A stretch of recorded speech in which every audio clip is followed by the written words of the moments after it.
My broer en suster en liewe kinders, ons gaan vanmôre saam lees uit 1 Timoteus uit, 1 Timoteus 2. Ons lees vers 1 tot en met vers 7. Die tema van vanoggend se woordverkondiging is die opdrag waarvan ons vlug. 1 Timoteus 2 vers 1 tot en met vers 7. Voordat ons dit gaan saam lees, kom ons bid saam. Here, waar ons sopas voor U kom kniel het, ons skuld kom bely het en vergifnis gepleit het, waar ons vergifnis ontvang het, waar ons lewe opnuut weer aan U kom toewy het, is dit nou ons begeerte, Vader, om stil te word rondom U woord. Want Here, U woord leer ons hoe om te lewe. U woord wys vir ons die weg wat ons moet volg. En daarom is dit ons hartswens vanmôre, Here, dat wanneer ons U woord lees, ons dit so sal verstaan en dat ons sal gaan doen dit wat U van ons vra. En Here, ons weet U woord is baie keer soos 'n snoeiskerp. Dit snoei, dit maak seer. Maar ons weet ook, Here, dis sodat ons as U kinders beter vrug kan dra. Vanoggend kom vra ons dan, Here, as dit nodig is om te kom snoei vanmôre, kom doen die snoeiwerk en laat ons die vrug dra wat by U kinders pas. Ons bid dit in die naam van Jesus Christus. Amen. 1 Timoteus 2 vanaf vers 1. Ek dring daarop aan dat julle in die eerste plek met smeking, voorbidding en danksegging gebid moet word vir alle mense, vir die wat regeer en almal wat gesag uitoefen, sodat ons 'n rustig en 'n stil lewe kan lei in volkome toewyding aan God en in alle eerbaarheid. So is dit goed en aanneemlik vir God ons verlosser, wat wil hê dat alle mense gered word en tot kennis van die waarheid kom. Daar is immers net een God, en daar is net een middelaar tussen God en die mense. Die mens Christus Jesus, wat homself as 'n losprys vir almal gegee het. Dit was op die bestemde tyd die bewys van die bedoeling van God. Met die oog hierop is ek aangestel as prediker en apostel, as 'n leraar om die heidene nasies te onderrig in die boodskap van die geloof en die waarheid. Ek praat die waarheid, ek lieg nie. Ons lees dan vanmôre, broer en suster en liewe kinders, net tot sover.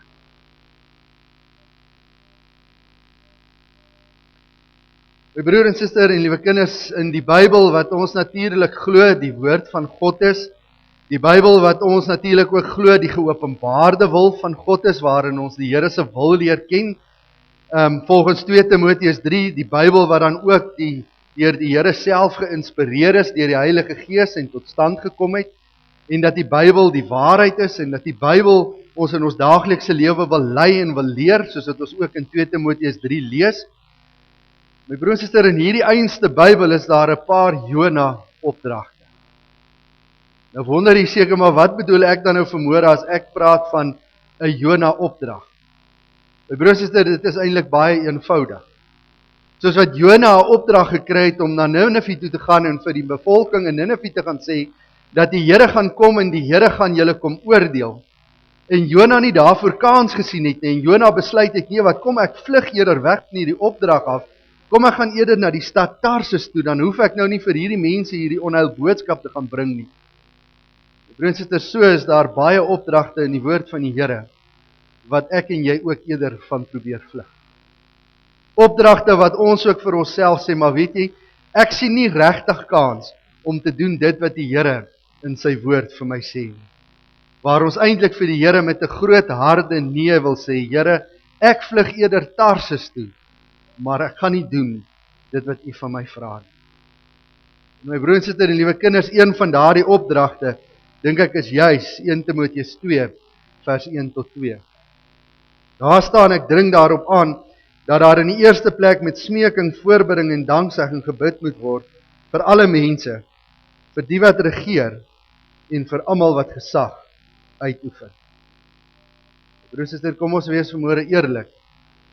Dit is nou nie die opdrag wat ons op hierdie stadium in ons land se geskiedenis, met die huidige regerende party wat aan bewind is, wat ek dink ons regtig wil hoor nie.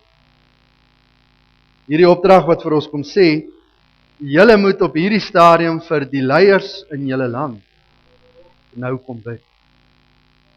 Ons is by ons klippies, is ons besig met 'n reeks, as ek eendag groot is, waar ons dan vir die kinders so 'n bietjie vertel van verskillende beroepe, wat ons al reeds in die Bybel van lees, soos byvoorbeeld 'n natuurbewaring, 'n sterrekundige, ensovoorts. En so 2 weke terug te praat ek self met die kinders oor staatspresident. Eendag as ek groot is, wil ek 'n staatspresident wees. Die eerste vraag wat ek toe vir hulle vra is, wat doen 'n staatspresident? En daar sit 'n seentjie en sy hand is onmiddellik op. En ek sê vir hom, ja, wat doen 'n staatspresident? Hy sê vir my, oom, 'n staatspresident steel.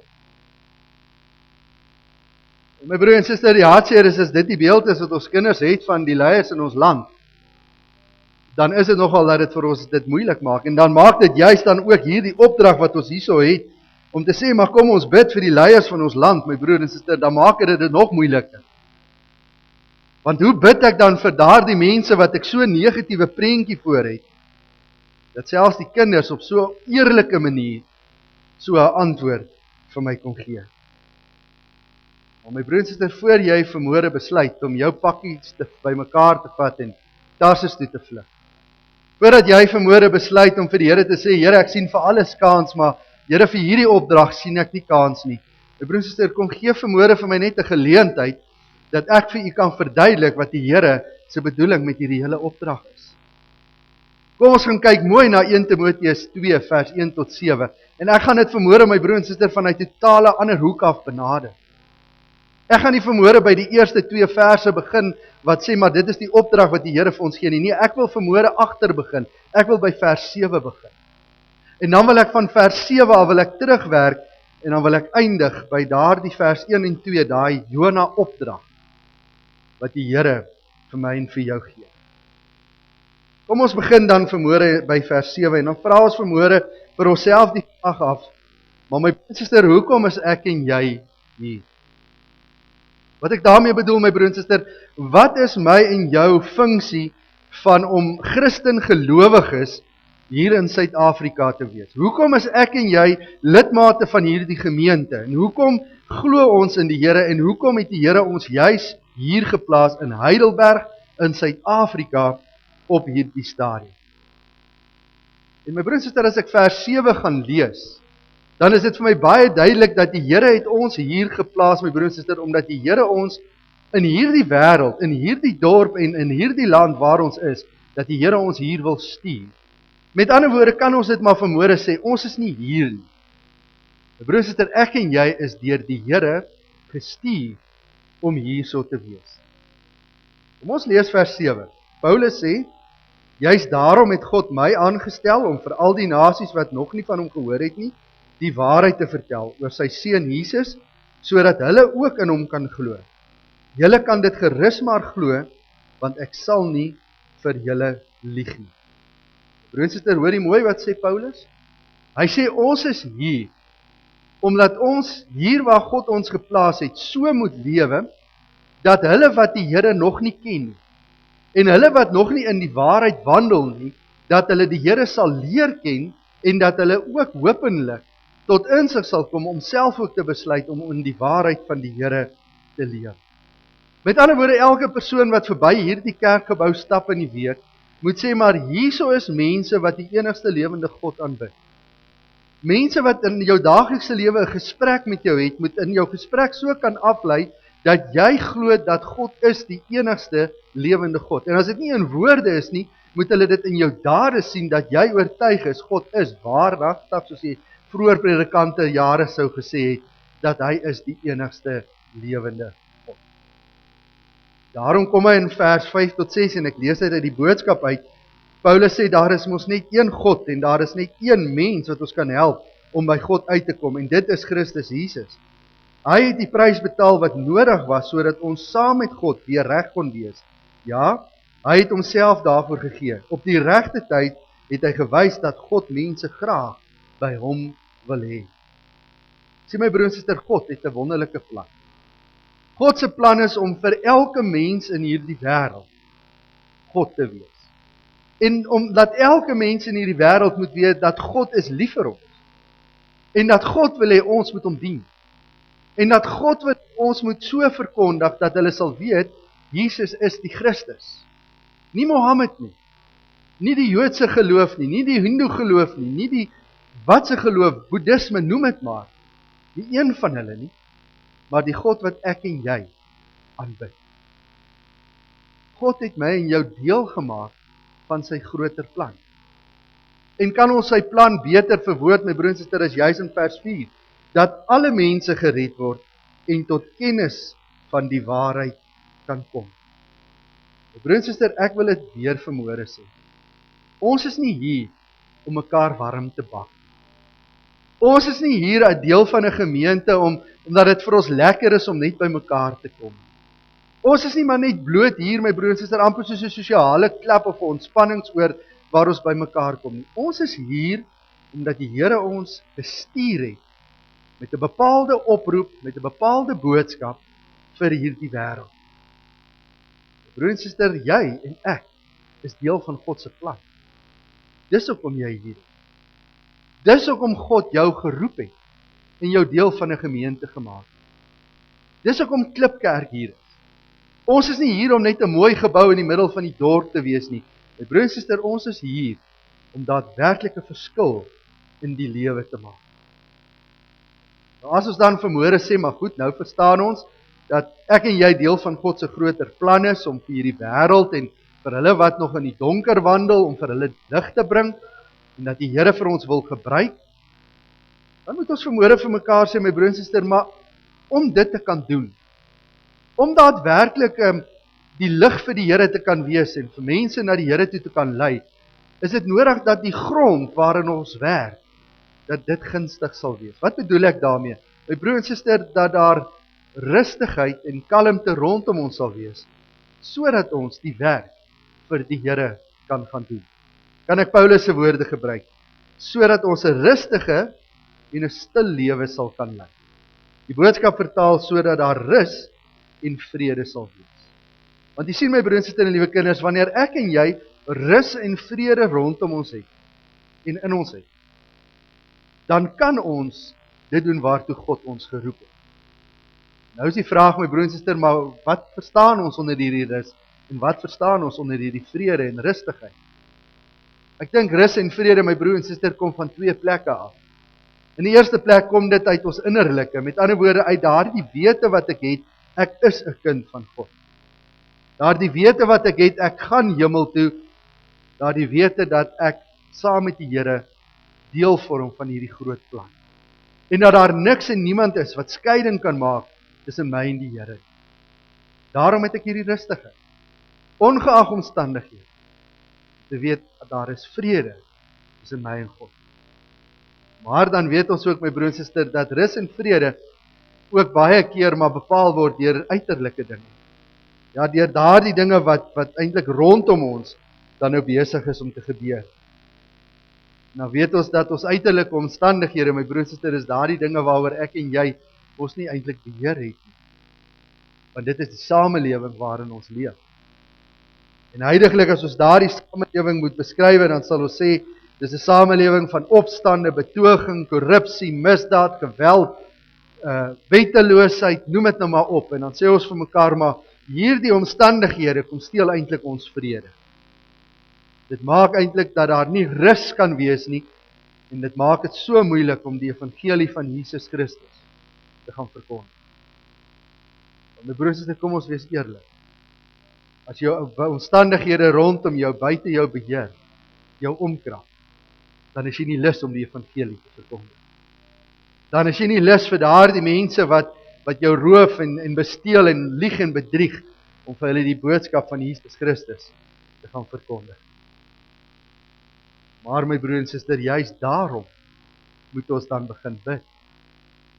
Want ons moet mooi lees wat Paulus sê, bid mense vir die wat regeer en vir almal wat gesag uitoefen. Kan ek vir u hierdie vers 1 en 2 uit die boodskap vertaling lees? Hoor mooi. Dit maak nie saak of dit die belangrikste persoon in die regering is en of dit sommer 'n gewone polisieman is nie. Bid vir elkeen wat moet sorg dat alles goed gaan in die gemeenskap. Julle sal die vrug daarvan pluk, want julle sal dan in rus en vrede julle gang kan gaan en kan leef soos wat God wil hê julle moet leef. Broers en susters, hierdie opdrag klink nogal bietjie vreemd, maar kom ons hoor mooi wat sê Paulus. Paulus sê vanmôre, ek en jy is geroep om die evangelie van Jesus Christus in hierdie wêreld, in Heidelberg, Suid-Afrika, te verkondig. Ons roep uit en ons sê, Paulus, dis moeilike omstandighede, Paulus, jy verstaan nie wat jy vra nie. Dan kom Paulus en Paulus sê, juist daarom moet jy gaan bid vir die leiers van die land. Juist daarom moet jy gaan bid vir almal wat oor jou aangestel is, sodat God deur hulle kan werk, sodat daar rus en vrede kan kom, sodat jy met vrug dit kan doen waartoe die Here jou geroep het. Broers, hierdie opdrag is redelik kort en eenvoudig. In hierdie opdrag wat ons hier in 1 Timoteus 2 lees, my broers en susters, is daar nie voorwaardes. Paulus sê nie as dit 'n Christelike regering is, moet jy vir hulle bid nie. Paulus sê nie as daar nie korrupsie is, moet jy vir hulle bid nie. Paulus het geen voorwaarde. Paulus sê ongeag, jy moet vir hulle bid. En my broers en susters, ek het op 'n stadium soortgelyke boodskap gehad in my eerste gemeente. Nou was 'n goeie vriend van my in die gemeente en die dag toe ek daar wegkom, toe sê hy vir my, weet jy het 'n paar mooi preke gehad, maar daar's een preek wat ek tot vandag nie saamstem nie. Dit is die boodskap dat ek vir die regering moet bid. Daarom weet ek, my broers en susters, dat daar vanmôre 'n hele klomp van ons lede is wat sê nee, weet jy, ek hou nie van wat jy sê nie. Vanmôre ook wil sê, maar weet jy weet nie, Paulus, jy ken nie ons omstandighede nie. Jy's nie in Suid-Afrika in die jaar 2016 nie, maar my broers en susters, kan ek nie vir 'n oomblik net so 'n bietjie terugneem na die tyd toe Paulus hierdie boodskap geskryf het. Ons weet nie presies wat die jaar dit was nie. Ons sê om by, my broers en susters, 54 tot 68 na Christus. Op daardie stadium was die Romeinse ryk die wêreldmag gewees. Die wêreldmag wat regeer het en wat dit vir die mense, veral vir die Christene en die Jode, nogal baie moeilik gemaak, want dit was 'n, met alle respek, 'n barbaarse ryk gewees. 'n Ryk wat eintlik gedoen het net wat hulle wil. Wat ook maar amper soos 'n Zimbabwe, waar die leier mag gedoen het net wat hy wil. So was dit in die Romeinse ryk. Ons lees dat die Christene in die begin redelike vryheid gehad het. Maar na mate die Jode in opstand gekom het teen die Romeinse ryk, het hulle eintlik die Christene eintlik allerlei klagtes by die regering gaan gee oor die Christene, en stelselmatig het die Romeinse ryk besef, maar die Christene is eintlik vir ons 'n bedreiging.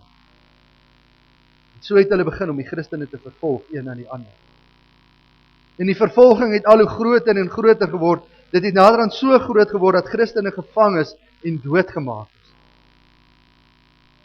In hierdie tyd was daar 'n keiser gewees wat tot vandag toe nog baie bekend is oor sy wreedheid, en dis keiser Nero. Van keiser Nero word daar verhale vertel, my broer en suster, wat die mense nekhare laat rys. Van hoe dat keiser Nero gekom het en Christene gevang het en hulle op lamppale vasgemaak het en hulle met pik gesmeer het en in die aande hulle aan die brand gesteek het, sodat hulle lig maak vir die mense rondom hulle. Dat keiser Nero Christene, manne en vroue en kinders gevang het en hulle in arenas ingebring het om teen wilde diere te veg, sodat die rykes van daardie tyd, die mense met aansien, vermaak kan word. My broers is dan in hierdie omstandighede, kom Paulus en dan sê Paulus vir die mense, vir die regeerders, en bid vir almal wat aangestel is. My broers en susters, sien die opdrag vir hulle was nie makliker as wat die opdrag vir ons is. Daarom help dit nie ons wil vanmôre vir Paulus sê, maar Paulus, jy leef nie in Suid-Afrika nie, jy leef nie in die jaar 2016 nie. Daar word vertel dat die apostels van die Here Jesus Christus, almal van hulle, martelaars dood gesterf. En nou kom Paulus en Paulus sê, daai mense wat julle in arenas sit, daai mense wat julle geliefdes met pik gesmeer het en in brand gesteek het, bid vir hulle. Dan as 'n mens die vraag vra, maar hoekom bid? Broers en susters, is omdat ons geloof het dat God selfs deur daardie heidene, deur daardie regeerders wat so wreed is, dat God deur hulle nog steeds in beheer kan wees. Dat God deur hulle sy wil kan laat geskied. Sien my broers en susters, die oomblik wanneer ek en jy sê, nee, dit kan nie wees nie, dan betwyfel ons nie ons geloof nie, maar dan betwyfel ons God se vermoë. Want dan neem ek en jy die besluit, God kan nie deur stikkende mense 'n land regeer. Dan maak ons God kleiner as wat God werklik is. Paulus sê dit, sodat ons 'n rustige en 'n stil lewe kan lei in volkome toewyding aan God en in alle eerbaarheid. Julle sal die vrugte daarvan pluk, want julle sal dan in rus en vrede julle gang kan gaan en kan leef soos God dit wil hê.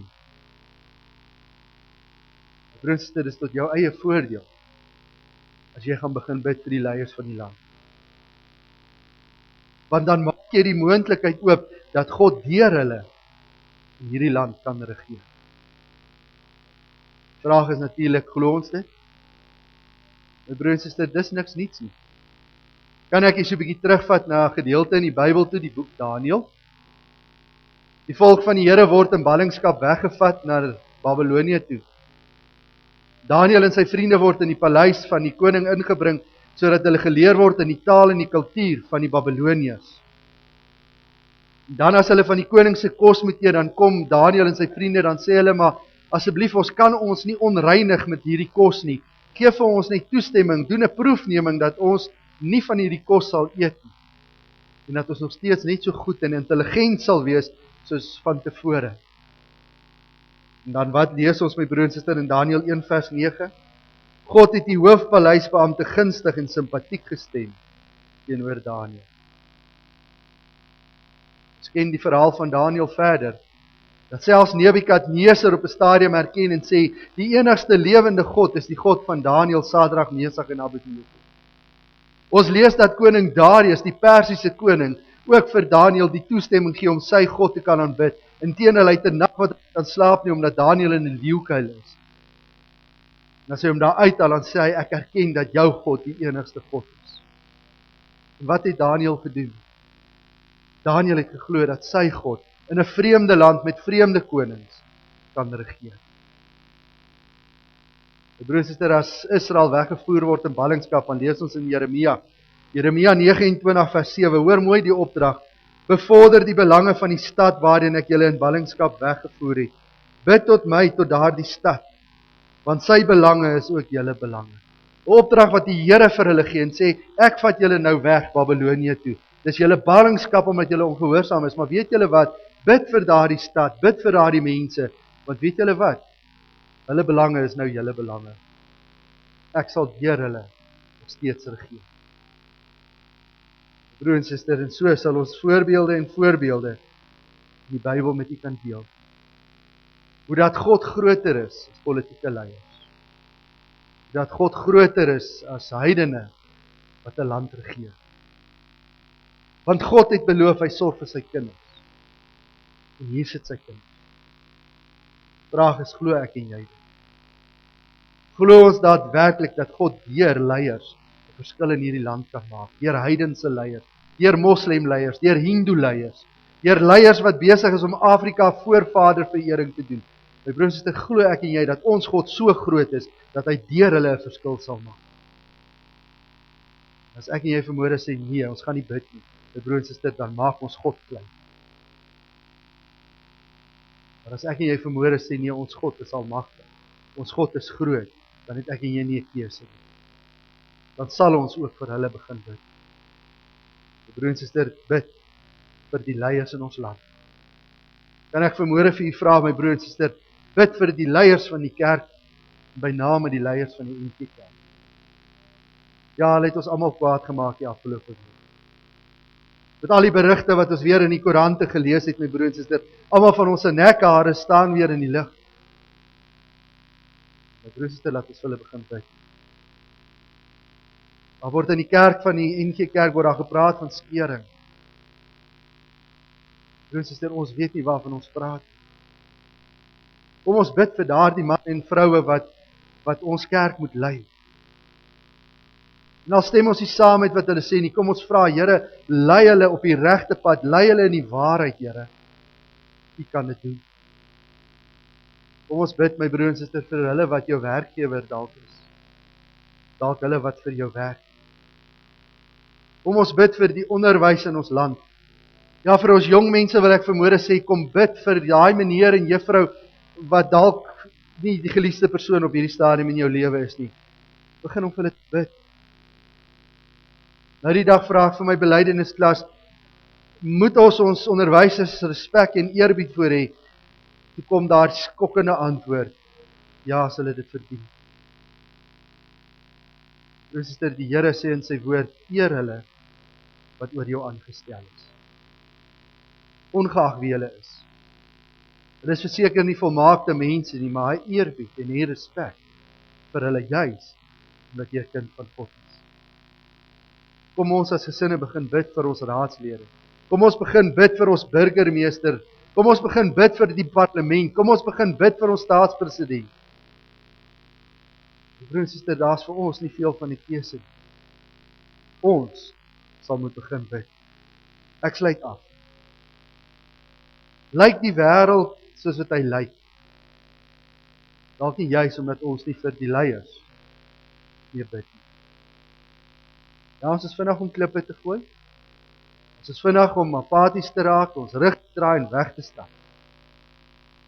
Maar broer en suster, ek en jy het 'n verantwoordelikheid. Daarom kom pleit ek vanmôre aan die hand van 1 Timoteus 2 vers 1-7. Bid vir hulle wat oor jou aangestel is. Maak dit deel van jou gesin se stilte tyd.